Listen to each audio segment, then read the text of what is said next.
ગાલા paper 2 section C નીચેના પ્રશ્નોના માંગ્યા પ્રમાણે ગણતરી કરી જવાબ આપો.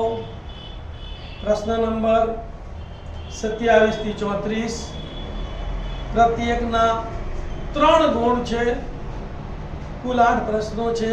24 માર્કનો આ સેક્શન સી છે. બરાબર.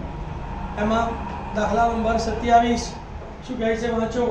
જો 2x + y = 23 અને 4x - y = 19 હોય તો 5y - 2x અને y/x - 2 ની કિંમત શોધો. શું કરવાનું ભાઈ? બે સમીકરણો આપેલા છે. દ્વિચલ સુરેખ સમીકરણનો દાખલો છે. તો દ્વિચલ સુરેખ સમીકરણ હોય તો કઈ રીત લેવાની? લોપની રીત. તો પહેલા સમીકરણ 1 અને 2 નંબર આપી દઈએ. તો હેડિંગ મારીશું લોપની રીત. પહેલું સમીકરણ લખીશું 2x + y = 23 નંબર 1. પછી બીજું સમીકરણ 4x - y = 19 નંબર 2. હવે કાં તો x ના સહગુણકો સરખા કરવાના કાં તો y ના. તો x ના 2 અને 4 છે, y ના 1 છે, y ના સરખા છે. તો સરખા કરવાની કોઈ જરૂર નથી.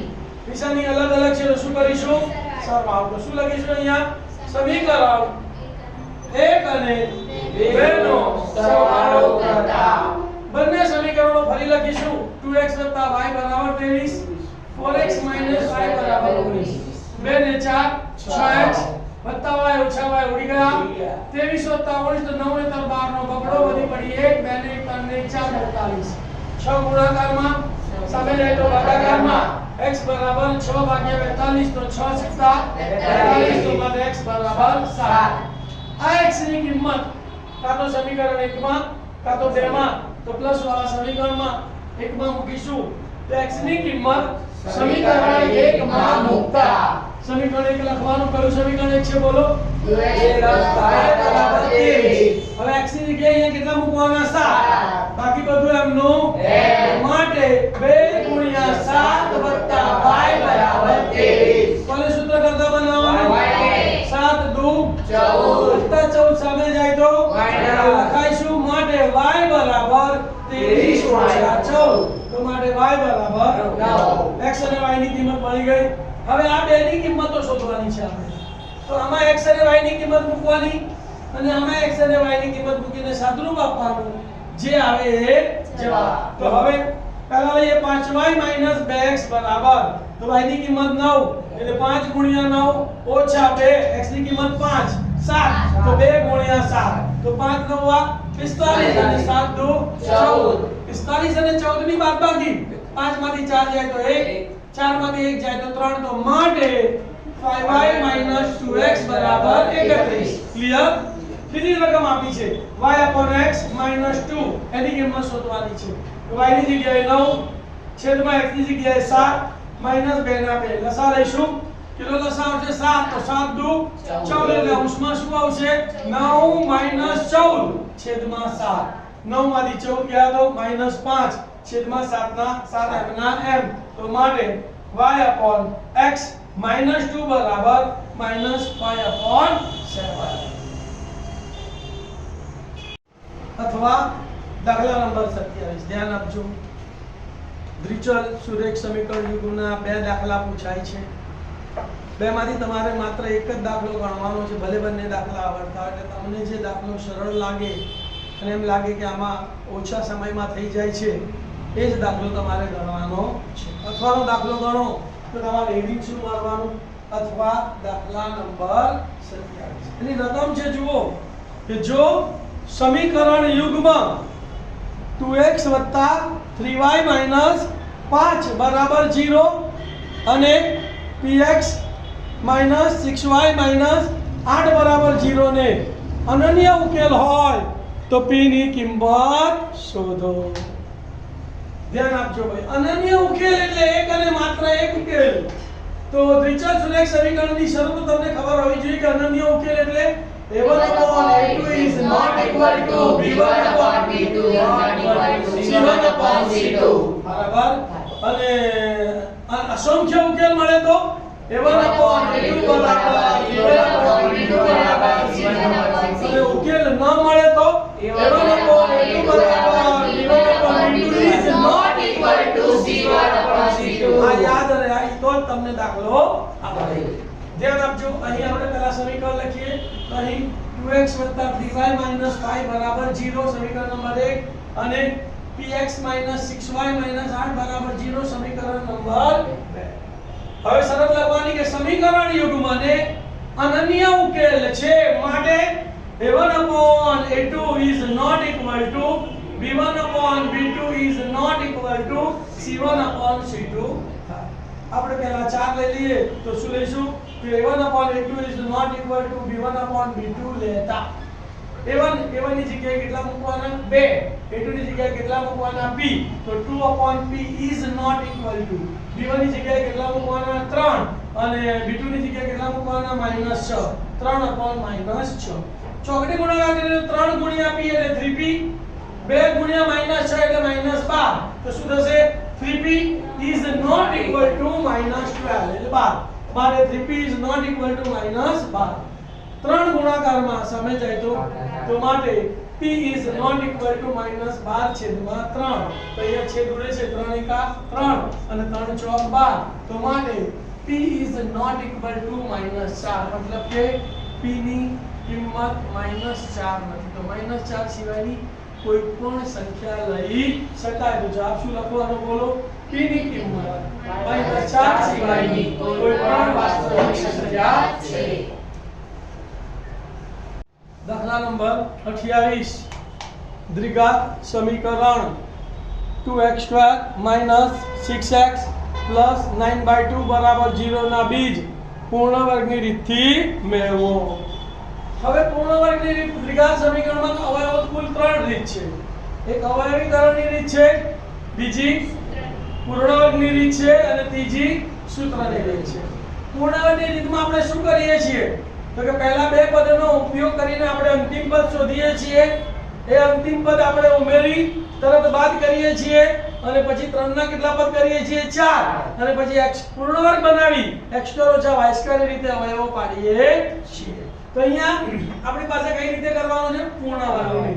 તો પહેલા આપણે દ્વિઘાત સમીકરણ લખ્યું 2x² - 6x + 9/2 બરાબર 0. પહેલા બે પદનો ઉપયોગ કરીને હવે આપણે શું શોધવાનું છે અંતિમ પદ. તો અંતિમ પદનું સૂત્ર શું છે? મધ્યમ પદનો વર્ગ છેદમાં 4 ગુણ્યા પ્રથમ પદ. મધ્યમ પદ એટલે -6x, તો -6x નો વર્ગ છેદમાં 4 ગુણ્યા પ્રથમ પદ એટલે 2x², 4 ગુણ્યા 2x², -6 નો વર્ગ + 36 x નો વર્ગ x², 4 ગુણ્યા 2x² એમના એમ. તો 4 નો વર્ગ 36 x² ઉડી ગયા, અહીંયા બચ્યા 9 અને અહીંયા બચ્યા 2, તો બરાબર 9/2. અંતિમ પદ તમારું 9/2 આવ્યું ને અહીંયા પણ અંતિમ પદ 9/2 જ છે. તેનો મતલબ કે પદાવલી પૂર્ણ વર્ગ છે. અહીંયા પદ ઉમેરીને બાદ કરવાની કોઈ જરૂર નથી. તો પૂર્ણ વર્ગ પદાવલીને આપણે ચેક કરીએ. તો પહેલા પદને પૂર્ણ વર્ગ બનાવવું છે તો 2x² નું પૂર્ણ વર્ગ શું થાય? તો વર્ગમૂળમાં 2x² અને એનો વર્ગ એટલે 2 નું વર્ગમૂળ √2, x² નું વર્ગમૂળ x અને એનો વર્ગ. અંતિમ પદને પૂર્ણ વર્ગ બનાવીએ તો વર્ગમૂળમાં 9/2 અને એનો વર્ગ. તો 9 નું વર્ગમૂળ 3, 2 નું વર્ગમૂળ ના એટલે 3 √2 અને એનો વર્ગ. મધ્યમ પદ શું લખવાનું? 2 ગુણ્યા પહેલું પદ ગુણ્યા બીજું પદ. 2 ગુણ્યા પહેલું પદ એટલે √2x, બીજું પદ એટલે 3/√2. √2 ઉડી જાય તો 3 × 2 6x આવી ગયા કે નહીં ગયા? આ સ્ટેપ તમે લખો તોય ચાલે, ના લખો તો ચાલે. ડાયરેક્ટ અવયવ શું પડે? પહેલા પદનું વર્ગમૂળ, મધ્યમ પદની નિશાની, છેલ્લા પદનું વર્ગમૂળ અને આખા કૌંસનો વર્ગ. તો પહેલા પદનું વર્ગમૂળ કેટલું આવશે? √2x, મધ્યમ પદની નિશાની માઈનસ, છેલ્લા પદનું વર્ગમૂળ કેટલું આવશે? 3/√2 અને આખા કૌંસનો વર્ગ. વર્ગ એટલે 2 વાર, તો આપણે 2 વાર કૌંસ લખવાનો બરાબર. બંને અવયવોને 0 સાથે સરખાવી દઈએ તો શું થશે? √2x - 3/√2 બરાબર 0 અથવા √2x - 3/√2 બરાબર 0. કોને સૂત્ર કરતા બનાવવાનું? x ને -3/√2 સામે જાય તો પ્લસ અને √2 ગુણાકારમાં સામે જાય તો માટે x બરાબર 3 છેદમાં √2 ગુણ્યા √2. √2 ગુણ્યા √2 એટલે 2, તો માટે x બરાબર 3/2. એ રીતે અહીંયા x બરાબર -3/√2 સામે જાય તો પ્લસ √2 ગુણાકારમાં સામે જાય તો ભાગાકારમાં. તો માટે x બરાબર શું થશે બોલો? 3/√2 ગુણ્યા √2 એટલે 2, તો x બરાબર 3/2. પદાવલી દ્વિઘાત પદાવલી જો પૂર્ણ વર્ગ હોય ને તો એના બંને ઉકેલ કેવા આવે? સમાન આવે. કેવા આવે? સમાન. તો માટે ઉકેલ 3/2 છે.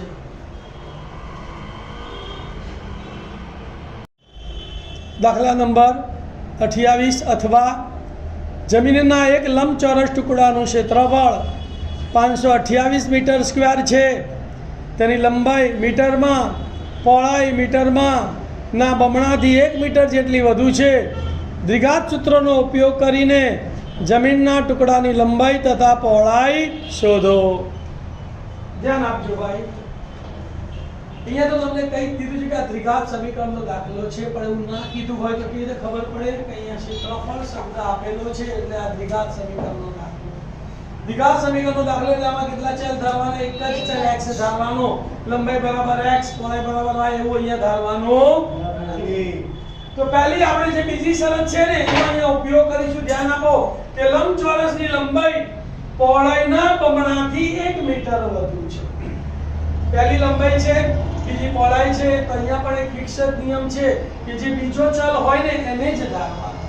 જે બીજો ચલ હોય એને જ ધારવાનો. પહોળાઈને આપણે ધારી લઈશું.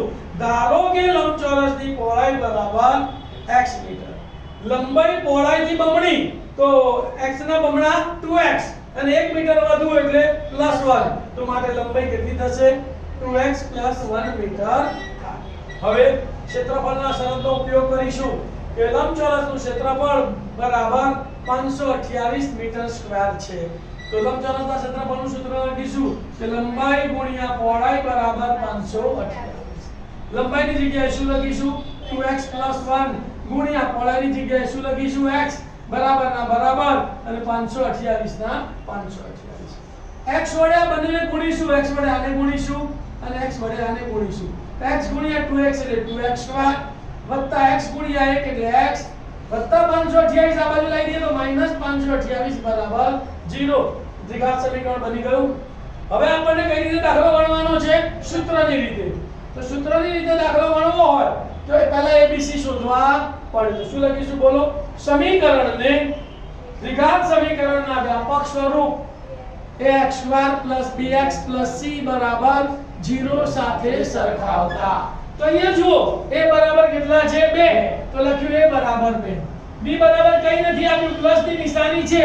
તો b બરાબર +1 એટલે 1 અને c બરાબર -528. એનું પહેલું પગલું થયું. સૂત્રની રીતનું બીજું પગલું. હવે વિવેચક શોધવો પડે. તો વિવેચક ડેલ્ટા ઘડી કહેવાય એને બરાબર b² - 4ac. બીની જગ્યાએ કેટલા લખીશું? 1 નો વર્ગ ઓછા 4 ના 4 એની જગ્યાએ 2 અને c ની જગ્યાએ -528. માઈનસ એટલે 1 નો વર્ગ 1 માઈનસ પ્લસ 4 દુ 8 8 ગુણ્યા 528 તો કે 8 * 64 નો ચોકડો વધી પડી 6 8 દુ 16 ને 6 22 નો બગડો વધી પડી 2 8 × 40 ને 42 તો 4224. તો 4224 વત્તા 1 કર્યું એટલે 4225 જે કેવા છે? ગ્રેટર ધેન 0 એટલે ધન સંખ્યા છે. બીજની ચર્ચા અહીંયા કીધું નથી પણ આને બીજની ચર્ચા કરવાનું કીધું તો શું લખાય? આપેલ દ્વિઘાત સમીકરણના બે ભિન્ન વાસ્તવિક અને સમય બીજ મળે. તો ડેલ્ટાનું વર્ગમૂળ કાઢીએ તો કેટલું આવે છે? તો 4225 એટલે 25 નું વર્ગમૂળ 5. 42 કઈ બે સંખ્યાનો ગુણાકાર છે? 6 + 42. તો નાની સંખ્યા લેવાની એટલે 4225 નું વર્ગમૂળ કેટલું આવે છે? 65.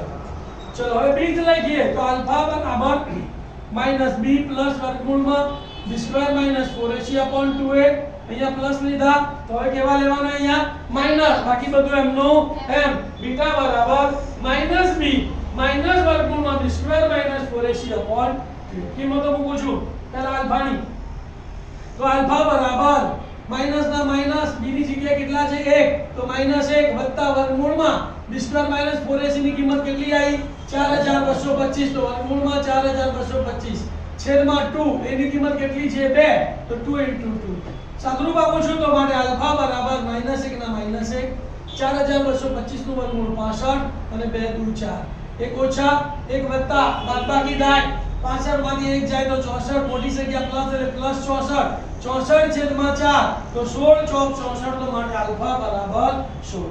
એવી રીતે અહીંયા બીટાની કિંમતમાં સાદુરૂપ આપું છું તો માટે બીટા બરાબર માઈનસ ના માઈનસ, b ની જગ્યાએ 1, માઈનસ ના minus, b square minus 4ac ની જગ્યાએ વર્ગમૂળમાં 4225 છેદમાં 2 into a એટલે 2 into 2. 4225 નું વર્ગમૂળ 65 છે તો -1 -65 છેદમાં 4, ઓછા 65 અને ઓછા 1 એટલે ઓછા 66, ઓછા 66 ભાગ્યા 4, બે ભાગ ચાલે તો 33 દુ 66 અને 2 દુ 4 તો -33 છેદમાં 2. હવે જ્યારે આપણે ક્ષેત્રફળ શોધીએ કે લંબાઈ કે પહોળાઈ શોધીએ તો લંબાઈ કે પહોળાઈના માપ ઋણ શક્ય નથી, એટલે આપણી પ્લસ માપ છે 16 અને ઋણ માપ છે માઈનસ, તો -33/2 એ માપ આપણું શક્ય નથી. હવે ધ્યાન આપો, અહીંયા આલ્ફા બરાબર 16 આયા, બીટા બરાબર -33/2 આયા. એક લંબાઈ છે એક પહોળાઈ છે, એટલે લંબાઈ અને પહોળાઈ ઋણ શક્ય નથી. તો શું લખીશું ભાઈ? લંબાઈ કે પહોળાઈ ઋણ શક્ય નથી. માટે x is એટલે બીટા એટલે x જ કહેવાય, એટલે કે beta is not equal to -33/2. તો માટે આલ્ફા બરાબર x બરાબર કેટલા લઈશું આપણે? 16 લઈશું. બરાબર. હવે આપણે માપ લખીએ છીએ. બોલો હવે લંબાઈ કેટલી છે? બોલો. તો કે લંબાઈ બરાબર 2x + 1 મીટર, તો બરાબર 2 * 16 + 1 16 * 32 ને 1 33 મીટર. અને પહોળાઈ તો પહોળાઈ બરાબર x મીટર, તો બરાબર x બરાબર 16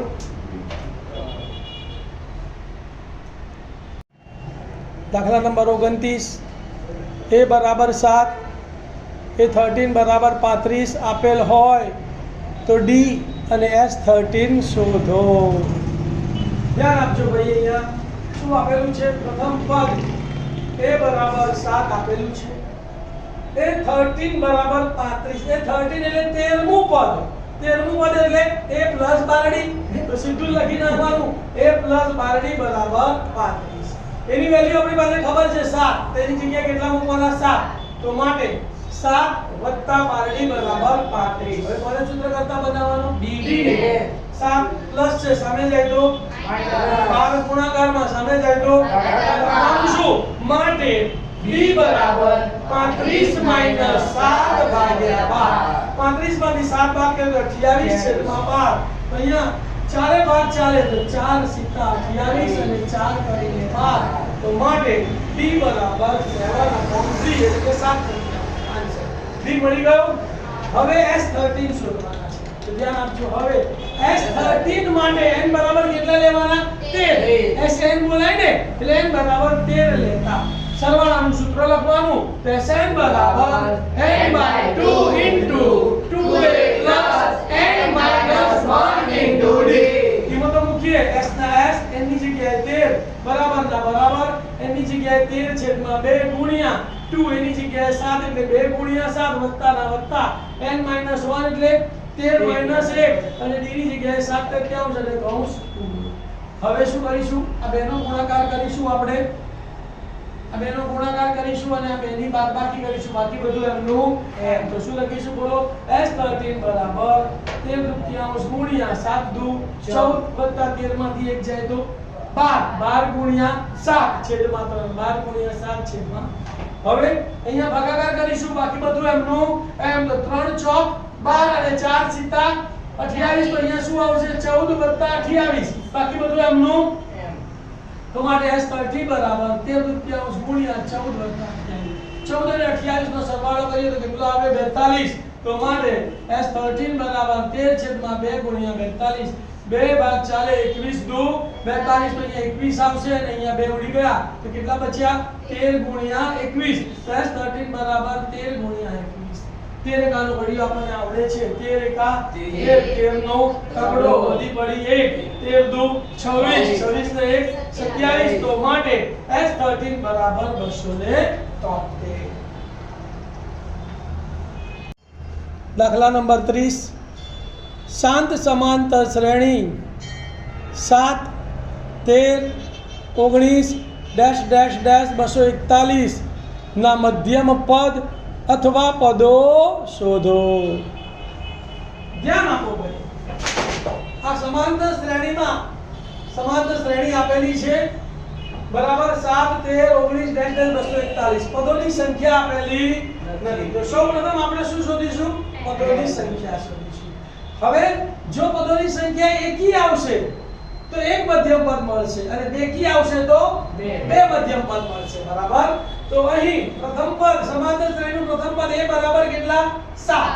સામાન્ય તફાવત d બરાબર તે બીજું પદ માઈનસ પહેલું પદ 13 - 7 બરાબર 6 અને an છેલ્લું પદ કેટલું છે? 241 છે. તો સૂત્ર છે હવે an બરાબર a + n - 1 * d. a ની જગ્યાએ કેટલા મૂકવાના? 241 બરાબર ના બરાબર. એની જગ્યાએ 7 n - 1 n આપણે શોધવાનો છે ખબર નથી. n - 1 એમનો n અને d ની જગ્યાએ ગુણ્યા 6. તમે સૂત્ર કરતા બનાવીશું n - 1 ને તો +7 સામે જાય તો માઈનસ એટલે 241 - 7 થાય અને આ 6 ગુણાકારમાં સામે જાય તો 241 - 7 ભાગ્યા 6 થાય. તો માટે n - 1 બરાબર 241 - 7 ભાગ્યા 6. 241 માંથી 7 ગયા તો કેટલા આવશે? 234. તો માટે n - 1 બરાબર 234 ભાગ્યા 6. 6 વાળી કનો ઘડી બોલે તો 6 તરી 18. 23 માંથી 18 ગયા કેટલા વધ્યા? 5. ઉપરથી ડરો ચોકડો 54 થયા.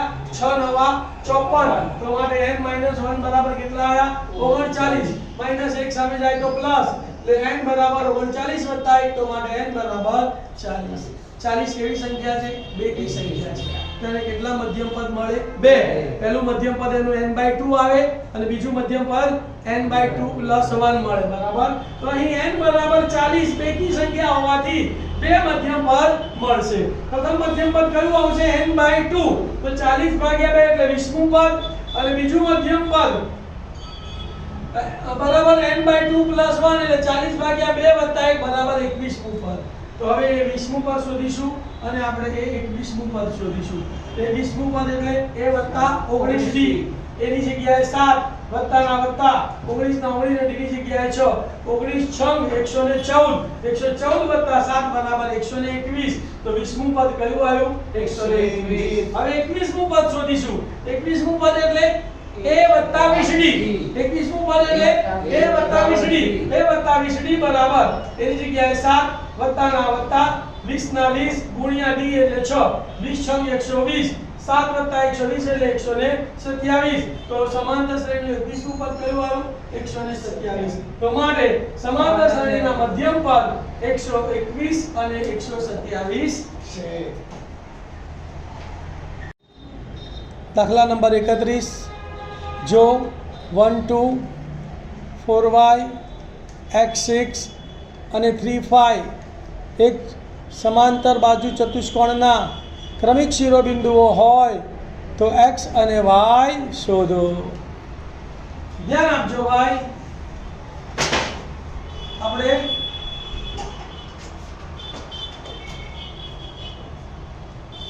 ધારી લઈશું. પહેલા તો નામ આપ્યા નથી ને તો નામ આપી દઈશું કે a b c d x y z w q r s કોઈ તો આપણે a b c d નામ આપી દઈએ.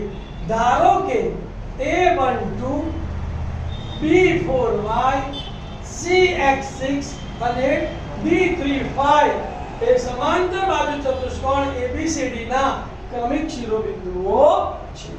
સમાંતર બાજુ ચતુષ્કોણ ABCD દોરી લીધો. અહીંયા a12 લખ્યા, b4y લખ્યા, cx6 લખ્યા, d35 લખ્યા. સમાંતર બાજુ ચતુષ્કોણ હોય, સમબાજુ હોય, ચોરસ હોય કે લંબચોરસ હોય. આવો એક દાખલો પૂછાશે અને પૂછાશે. વચમાં ક્યાંક xy આપ્યા હોય કાં તો xy ચોથા શિરોબિંદુમાં આપ્યા હોય. બરાબર. આપણે ચોથા શિરોબિંદુને આમ શોધવાનું પૂછાય. રીત કેવી છે? સરખી. હવે શરત લખવાની કે સમાંતર બાજુ ચતુષ્કોણના વિકર્ણો પરસ્પર દુભાગે છે. તો દુભાગે એટલે શું થાય? તો કે AC ના મધ્યબિંદુના યામ બરાબર વિકર્ણ BD ના મધ્યબિંદુના યામ. બંનેના મધ્યબિંદુના યામ કેવા થાય? સરખા થાય. તો માટે શું થશે? માટે વિકર્ણ AC ના મધ્યબિંદુના યામ બરાબર વિકર્ણ BD ના મધ્યબિંદુના યામ થાય. મધ્યબિંદુના યામનું સૂત્ર તમને ખબર છે શું?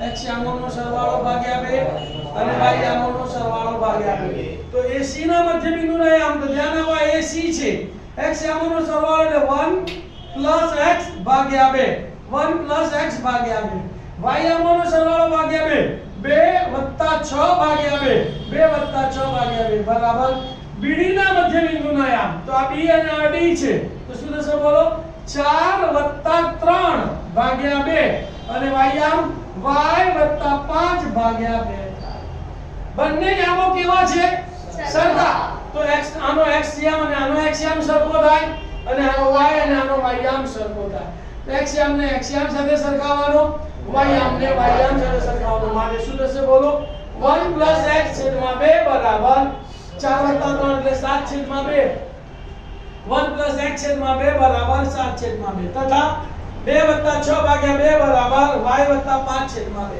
આને આપણે પહેલા લખીશું તો શું થશે y 5 છેદમાં 2 બરાબર 6 ને 2 8 છેદમાં 2 સામ સામે સરખે સરખું ઉડે 2 ઉડી ગયા 2 ઉડી ગયા તો અહીંયા શું વધ્યું 1 x બરાબર 7 વધ્યા અહીંયા y 5 બરાબર 8 બચ્યું એકને સામે લઈએ તો -x બરાબર 7 x તો માટે x બરાબર 6 વત્તા 5 ને સામે લઈએ તો માઈનસ તો માટે y બરાબર 8 5 8 માંથી 5 જાય તો 3 તો y બરાબર 3 તો જવાબ લખી નાખવાનો x બરાબર 6 અને y બરાબર 3 છે દાખલા નંબર 31 બિંદુઓ P 2 3 અને Q 10y વચ્ચેનું અંતર 10 એકમ હોય તો y ની કિંમત શોધો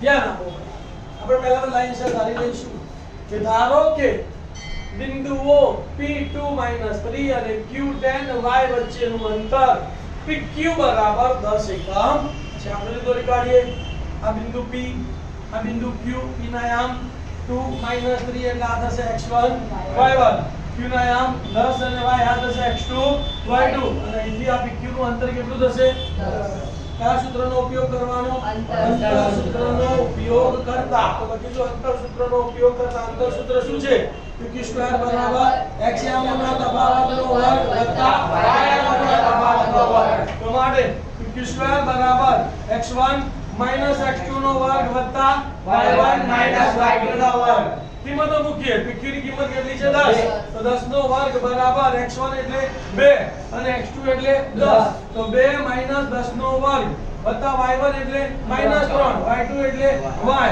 તો -3 y નો વર્ગ સદરૂપ આપીએ 10 નો વર્ગ 100 2 માંથી 10 ગયા તો -8 આમાંથી માઈનસ કોમન કાઢીએ પણ માઈનસ નો વર્ગ છે એટલે બહાર આવશે તો પ્લસ થઈ જશે ને અહીંયા પણ અહીંયા 3 y થઈ જશે બરાબર તો માટે શું થશે બોલો 100 બરાબર -8 નો વર્ગ વત્તા 3 y નો વર્ગ 100 ના 100 બરાબર ને બરાબર -8 નો વર્ગ 64 અને આનું વિસ્તરણ આપણે શું થશે દ્વિપદીના વર્ગનું વિસ્તરણ ખબર છે ને શું પહેલા પદનો વર્ગ પછી મધ્યમ પદની નિશાની ત્રણેયનો ગુણાકાર વત્તા છેલ્લા પદનો વર્ગ એટલે કે પહેલા પદનો વર્ગ છેલ્લા પદનો વર્ગ વચ્ચે ત્રણેયનો ગુણાકાર આનું વિસ્તરણ કરીએ 3 નો વર્ગ 9 મધ્યમ પદની નિશાની પ્લસ ત્રણેયનો ગુણાકાર 2 તારી 6 ગુણ્યા y 6y અને વત્તા y નો હવે પહેલા આપણે y² વાળું પદ લખીએ તો y² પછી વત્તા 6y વાળું પદ આ બેનો શું કરવો પડશે સરવાળો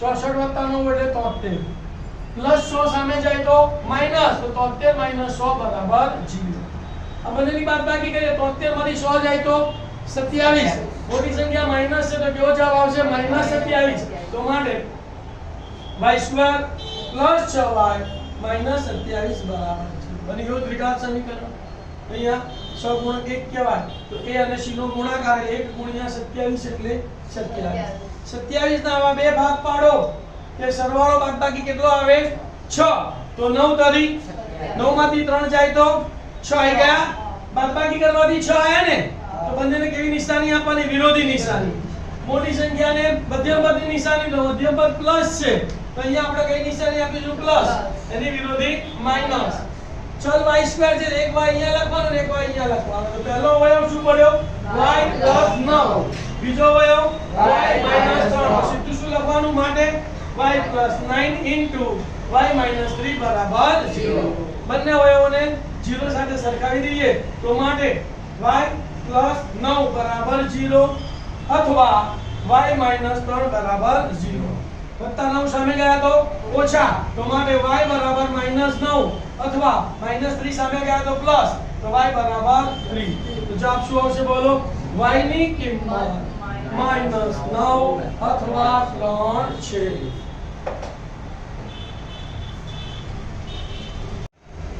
દાખલા નંબર 32, અવલોકનો 62, 67, 82, 71, 75, 77, 63, 91 નો મધ્યક અને મધ્યસ્થ શોધો. ધ્યાન આપો ભાઈ, આ 9મા ધોરણનો દાખલો છે. કયા ધોરણનો દાખલો છે? 9મા ધોરણનો દાખલો છે. તો પહેલા આપણે અવલોકનો લખી કાઢીએ. ધ્યાન અહીંયા તો અહીં અવલોકનો 65, 67, 82, 71, 75, 77, 93 છે. હવે મધ્યક, તો મધ્યકનું સાદું સૂત્ર શું હતું? અવલોકનોનો સરવાળો છેદમાં અવલોકનોની સંખ્યા, અથવા સંકેતમાં લખવું હોય તો મધ્યક x બાર બરાબર સિગ્મા xi upon n. બરાબર ને? સિગ્મા xi એટલે અવલોકનોનો સરવાળો 65 + 67 + 82 + 71 + 75 + 77 + 63 + 91 છેદમાં ગણી કાઢે કેટલા છે? 1 2 3 4 5 6 7 8 છેદમાં 8. સરવાળો કરો. ચલો 1 1 ને 3 4 4 ને 7 11 11 ને 5 11 ને 5 16 16 ને 1 17 17 ને 2 19 19 ને 7 19 ને 7 26 26 ને 2 28 28 નો બધી પડી 2 6 ને 2 8 8 ને 6 8 ને 6 14 14 ને 8 22 22 ને 7 29 29 ને 7 36 36 ને 7 43 43 ને 6 49 ને 9 58 તો 588 ભાગ્યા, અહીંયા ભાગાકાર કરીએ. જુઓ ભાઈ, 588 ભાગ્યા 8 તો 8 સીતા 56. 8 માંથી 6 ગયા તો 2, 5 માંથી 5 ગયા તો 0. ઉપર ઉતાર્યો 8 ડો 8 8 તરી 24. 24 ગયા કેટલા વધ્યા? હવે દશાંશ ચિહ્ન મૂકી દઈએ. ઉપર ઉતારી 0. 8 પંચા 40. 40 ને 40 ગયા 0 આવી ગયો તો કેટલો જવાબ આવ્યો? 73.5. તો માટે x બાર બરાબર 73.5. હવે મધ્યસ્થ.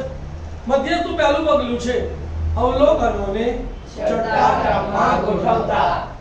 તો અહીંયા 60 વાળા છે, તો પહેલા 60 વાળામાં 62, 63 અને 67 આવે તો 62, 63, 67. પછી 70 વાળા તો 71, 75, 77, 71, 75, 77. પછી અહીંયા 80 આઠડા વાળા અને 9 વાળા તો 82 અને 91. ગણી કાઢો. 1 2 3 4 5 6 7 8 છે. હા, એક અવલોકન રહી જતો એટલે ગોઠવ્યા પછી અવલોકનો ગણવાના, કેમ કે કોઈ રહી જતું હોય તો. હવે અહીં n બરાબર કેટલા છે? 8. યુગ્મ. યુગ્મ એટલે બેકી સંખ્યા. તો મધ્યસ્થનું બેકી સંખ્યાનું સૂત્ર લખવાનું. મધ્યસ્થ m બરાબર n/2 મૂળ અવલોકન વત્તા n/2 પ્લસ વર્ગમૂળ અવલોકન ભાગ્યા 2. એની જગ્યાએ કેટલા મૂકવાના? 8. 8 ભાગ્યા 2 મૂળ અવલોકન વત્તા 8 ભાગ્યા 2 પ્લસ વર્ગમૂળ અવલોકન ભાગ્યા 2. 8 ભાગ્યા 2 એટલે ચોથું અવલોકન. 8 ભાગ્યા 2 એટલે 4. 4 વત્તા 1 એટલે 5. પાંચમું અવલોકન ભાગ્યા 2. ચોથું અવલોકન જો અહીંયા પહેલું, બીજું, ત્રીજું અને ચોથું અવલોકન કેટલા છે? 71. પાંચમું અવલોકન કયું છે? 75. 71 વત્તા 75 ભાગ્યા 2. 5 ને 1 6, 7 ને 7 14, 146 ભાગ્યા 2. 2 7 14 અને 2 તારી 6. તો માટે મધ્યસ્થ m બરાબર 73.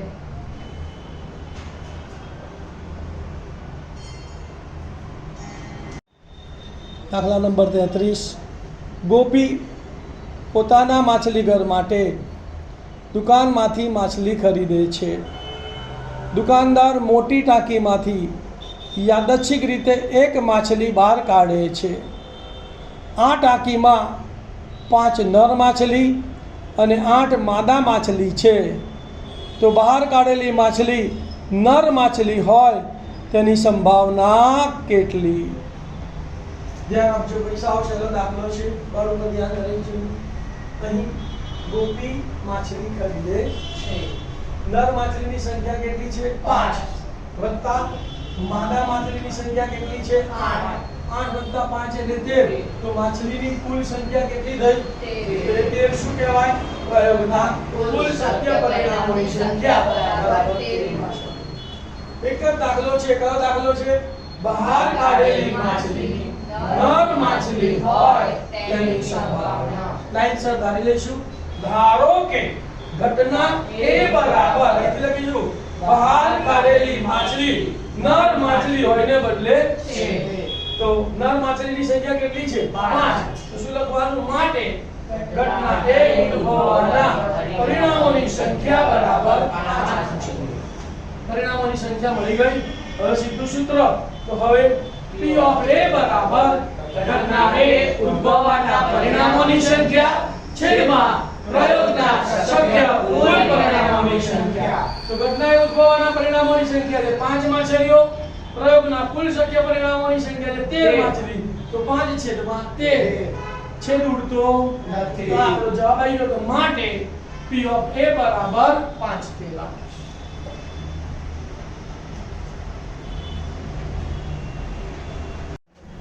દાખલા નંબર 34. એક ડબ્બામાં 3 ભૂરી, 2 સફેદ અને 4 લખોટીઓ છે. જો ડબ્બામાંથી યાદચ્છિક રીતે એક લખોટી પસંદ કરવામાં આવે તો તે 1 સફેદ, 2 ભૂરી, 3 લાલ હોય તેની સંભાવના કેટલી? ધ્યાન આપો ભાઈ. પહેલા તો આપણે લખોટીની સંખ્યા લખી કાઢીએ. અહીં ભૂરી લખોટીની સંખ્યા 3, સફેદ લખોટીની સંખ્યા 2 અને લાલ લખોટીની સંખ્યા 4. સરવાળો કરો. 3 ને 2 5 ને 4 9. તો લખોટીઓની કુલ સંખ્યા કેટલી આવી? 9. તો માટે પ્રયોગના શક્ય કુલ પરિણામોની સંખ્યા કેટલી થઈ? 9 લખો. 3 દાખલા છે. પહેલો દાખલો લખોટી સફેદ હોય તો સફેદ કેટલી છે? 2 એટલે એનો જવાબ શું આવશે? 2/9. પછી કયો છે? ભૂરી. તો ભૂરીનો જવાબ શું આવશે? 3/9. અને પછી કયો છે? લાલ. તો લાલનો જવાબ કેટલો આવશે? 4/9. લખવાનું કેવી રીતે? તો પહેલા હેડિંગ મારીશું. નંબર 1, પસંદ કરેલી લખોટી સફેદ હોય તેની સંભાવના. લાઈનસર ધારી લઈશું. ધારો કે ઘટના A બરાબર પસંદ કરેલી લખોટી સફેદ હોય ને બદલે શું લખવાનું છે? તો માટે ઘટના A ઉદ્ભવવાના પરિણામોની સંખ્યા સફેદ લખોટી કેટલી છે? 2. તો બરાબર 2 લખો. હવે સૂત્ર લખીશું. P of A બરાબર ઘટના A ઉદ્ભવવાના પરિણામોની સંખ્યા છેદમાં પ્રયોગના કુલ શક્ય પરિણામોની સંખ્યા. તો બરાબર કેટલો જવાબ આવશે? 2/9. છેદ ઉડતો નથી એટલે આ જવાબ આવી. નંબર 2, પસંદ કરેલી લખોટી ભૂરી હોય તેની સંભાવના. ભૂરી લખોટીઓ કેટલી છે ભાઈ? 3. ધારી લઈશું. પહેલા ધારો કે ઘટના B બરાબર પસંદ કરેલી લખોટી ભૂરી છે. તો માટે ઘટના B ઉદ્ભવવાના પરિણામોની સંખ્યા કેટલી આવશે? 3 લખોટી. ફરી સૂત્ર લખીશું. હવે P of B બરાબર ઘટના B ઉદ્ભવવાના પરિણામોની સંખ્યા છેદમાં પ્રયોગના કુલ શક્ય પરિણામોની સંખ્યા. તો બરાબર 3/9. બાદ ચાલશે. 3 એકા 3 અને 3 તરી. તો કેટલો જવાબ આવ્યો? P of B બરાબર 1/3. છેલ્લો દાખલો શું કહે છે? પસંદ કરેલી લખોટીઓ લાલ હોય તેની સંભાવના. લાલ લખોટીઓ કેટલી છે? 4. A ધાર્યો, B ધાર્યો. તો હવે આને આપણે C ધારીશું. ધારો કે ઘટના C બરાબર પસંદ કરેલી લખોટી લાલ છે. તો માટે ઘટના C ઉદ્ભવવાના પરિણામોની સંખ્યા કેટલી આવશે? 4 લખોટીઓ. સૂત્ર. હવે P of C બરાબર ઘટના C ઉદ્ભવવાના પરિણામોની સંખ્યા છેદમાં પ્રયોગના શક્ય કુલ પરિણામોની સંખ્યા. તો બરાબર 4/9. તો માટે P of C બરાબર 4/9. છેદ ઉડતો આ જવાબ આવ્યો. અહીંયા વિદ્યાર્થી મિત્રો ગાલા પેપર 2 નો આપણો સેક્શન C પૂરો થાય છે. જો તમને આ સેક્શન ગમ્યો હોય તો તમારા જેવા લાખો હજારો વિદ્યાર્થીઓ કે જેઓ ટ્યુશન રખાઈ શકતા નથી, બરાબર, જેમને રિવિઝન મળતું નથી, જેમની સ્કૂલ કિલોમીટરો દૂર છે, તો આવા વિદ્યાર્થીઓને આ વિડિયો શેર કરજો. તમારા FB ઉપર આ વિડીયોને શેર કરીને વિદ્યાર્થીઓને મદદરૂપ થવા પ્રયત્ન કરશો તો એમના તમને આશીર્વાદ મળશે. મારી ચેનલને આવા અસંખ્ય વિડીયો મેળવવા માટે સબસ્ક્રાઇબ કરજો, લાઈક કરજો અને શેર કરજો. Thank you. ઓમ નમઃ શિવાય.